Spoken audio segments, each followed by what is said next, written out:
Assalamualaikum warahmatullahi wabarakatuh. Today I will to interpret uh, the video of from Bill Gates, and I'm Cornelia Fatunasana, NIM 18018088.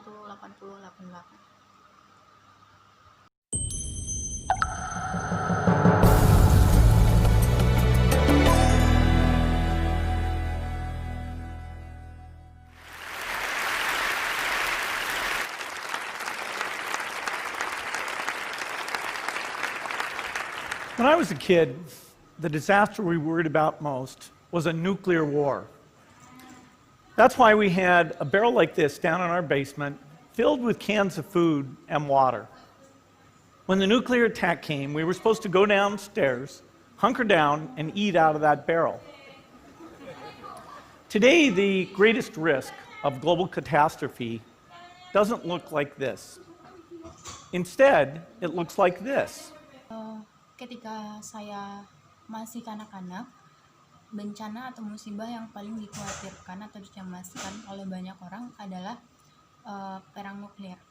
Itu kenapa kami mempunyai sebuah barel seperti ini di bawah ruang bawah tanah kami, yang berisikan dengan kaleng makanan dan minuman. Ketika perang nuklir menyerang, kami pergi ke ruang bawah tanah, berjongkok dan memakan barel. Hari ini lebih banyak risiko global itu tidak terlihat seperti ini, melainkan itu tampak seperti saat sekarang ini. If anything kills over 10 million people in the next few decades, it's most likely to be a highly infectious virus rather than a war. Not missiles, but microbes. Now, part of the reason for this is that we have invested a huge amount in nuclear deterrence. But we've actually invested very little in a system to stop an epidemic. We're not ready for the next epidemic. Let's look at Ebola. Bill Gates menjelaskan, jika ada yang membunuh lebih dari 10 juta orang dalam beberapa dekade mendatang, kemungkinan besar itu adalah virus yang sangat mudah menular. Bukannya perang, bukan rudal, melainkan mikroba atau virus. Sekarang sebagian alasannya adalah karena kita telah menginvestasikan sangat sedikit dalam sistem untuk menghentikan epidemik. Kami belum siap untuk epidemik berikutnya. Mari kita lihat Ebola. I'm sure all of you read about it in the newspaper. Lots of tough challenges. I followed it carefully through the case analysis tools we use to track polio eradication. And as you look at what went on, the problem wasn't that there was a system that didn't work well enough. The problem was that we didn't have a system at all.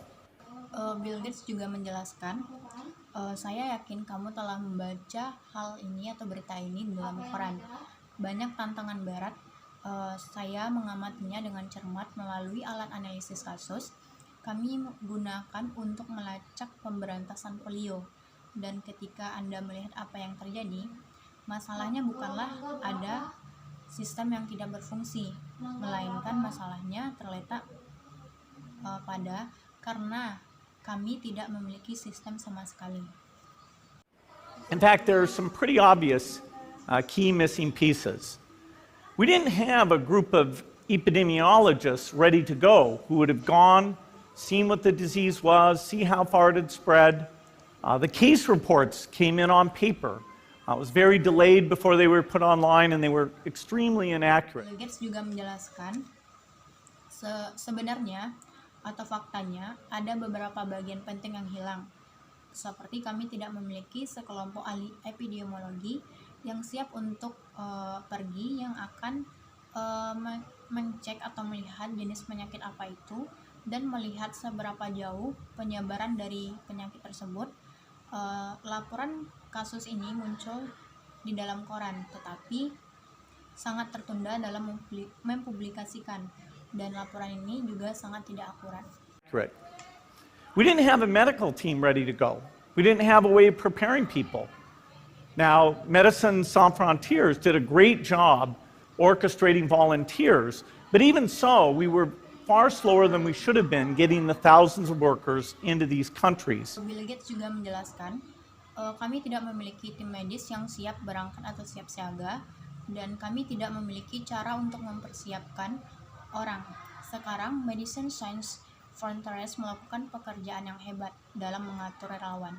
Tetapi meskipun demikian, kami jauh lebih lambat dari yang seharusnya memasukkan ribuan pekerja ke negara-negara ini. And a large epidemic would require us to have hundreds of thousands of workers. There was no one there to look at treatment approaches, no one to look at the diagnostics, no one to figure out what tools should be used. As an example, we could have taken the blood of survivors, processed it, and put that plasma back in people to protect them. But that was never tried. So there was a lot that was missing, and these things are really a global failure. Bill Gates juga menjelaskan, dan epidemi besar membutuhkan ratusan ribuan pekerja. Tidak ada seorang pun di sana yang melihat pendekatan pengobatan, dan tidak ada yang mampu melihat diagnosa dari penyakit tersebut.